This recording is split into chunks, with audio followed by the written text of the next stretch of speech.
রাজনৈতিক মতপার্থক্য থাকুক, সমালোচনা থাকুক, কিন্তু জ্বালানি নিরাপত্তার প্রশ্নে আমাদের প্রতিযোগিতা হোক, কে বেশি কার্যকর সমাধান দিতে পারে, কে জনগণের কাছে বেশি জবাবদিহি করতে পারে।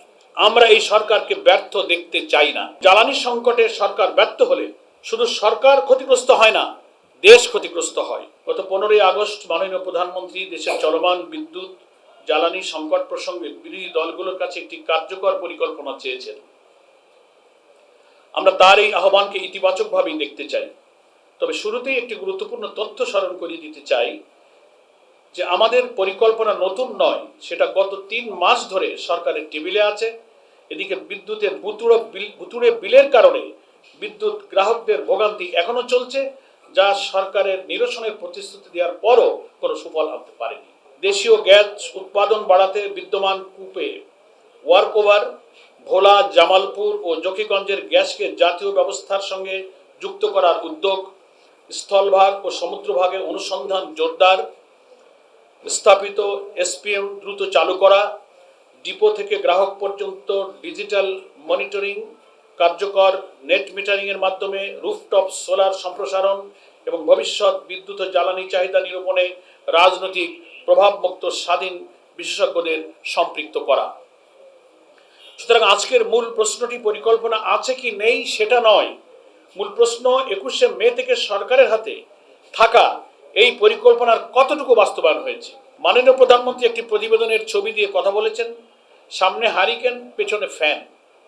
এটিকে তিনি হটকারিতার উদাহরণ হিসেবে উল্লেখ করেছেন। আমরা মনে করি একটি নির্দিষ্ট মুহূর্তে একটি জায়গায় ফ্যান চলছিল কি চলছিল না, এটি দেশের গ্যাস ও বিদ্যুৎ পরিস্থিতি মূল্যায়নের কোনো মানদণ্ড হতে পারে না।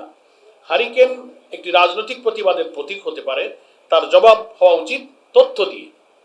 দেশের গ্যাসের চাহিদা ও সরবরাহের মধ্যে বড় ব্যবধান আছে। জুলাইয়ে একটি এফএসআরইউ বন্ধ হওয়ার পর দৈনিক 450 মিলিয়ন ঘনফুট গ্যাস সরবরাহ কমে যাওয়ার তথ্য প্রকাশিত হয়েছে।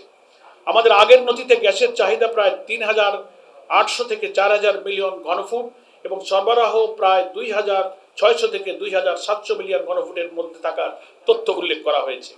অতএব একজন মানুষ যখন গ্যাস চান, তিনি অরাজকতা চান না। একজন শ্রমিক যখন কারখানা চালু রাখার দাবি করেন, তিনি ষড়যন্ত্র করেন না। একজন উদ্যোক্তা যখন নিরবচ্ছিন্ন জ্বালানি চান, তিনি সরকারের শত্রু নন। মানুষ চুলায় গ্যাস চায়, কারখানায় উৎপাদন চায়, নিরবচ্ছিন্ন বিদ্যুৎ চায়। এই দাবির জবাব রাজনৈতিক ব্যঙ্গ দিয়ে নয়, কার্যকর সমাধান দিয়েই জবাব দেওয়া উচিত। আমরা বলছি 90 দিনে কি করা সম্ভব। আমরা জনগণকে অবাস্তব প্রতিশ্রুতি দিতে চাই না। 3 মাসে সমুদ্রের নতুন গ্যাস অনুসন্ধানের ফল পাওয়া সম্ভব নয়। 3 মাসে একটা বড় নতুন পাইপলাইন নির্মাণ সম্ভব নয়। 3 মাসে ইস্টার্ন রিফাইনারি 2 সম্পূর্ণ বাস্তবায়নও সম্ভব নয়। যে এসবের প্রতিশ্রুতি দিক না কেন, সেটা বাস্তবতার সঙ্গে সামঞ্জস্যপূর্ণ হবে না। আমাদের নিজস্ব পরিকল্পনাতেও এই সীমাবদ্ধতা স্পষ্টভাবে স্বীকার করা হয়েছে। কিন্তু 90 দিনে অন্তত 6টি দৃশ্যমান কাজ করা সম্ভব। আমরা এই সরকারকে ব্যর্থ দেখতে চাই না, কারণ জ্বালানি সংকটে সরকার ব্যর্থ হলে শুধু সরকার ক্ষতিগ্রস্ত হয় না, দেশ ক্ষতিগ্রস্ত হয়। ক্ষতিগ্রস্ত হন সেই মা যিনি সকালে চুলা জ্বালাতে পারেন না। ক্ষতিগ্রস্ত হন সেই শ্রমিক যার কারখানায় উৎপাদন বন্ধ হয়ে যায়। ক্ষতিগ্রস্ত হন সেই উদ্যোক্তা যিনি সময় মতো পণ্য তৈরি বা রপ্তানি করতে পারেন না। ক্ষতিগ্রস্ত হয় দেশের অর্থনীতি। তাই রাজনৈতিক মতপার্থক্য থাকুক, সমালোচনা থাকুক, কিন্তু জ্বালানি নিরাপত্তার প্রশ্নে আমাদের প্রতিযোগিতা হোক, কে বেশি কার্যকর সমাধান দিতে পারে, কে বেশি স্বচ্ছ থাকতে পারে, কে জনগণের কাছে বেশি জবাবদিহি করতে পারে।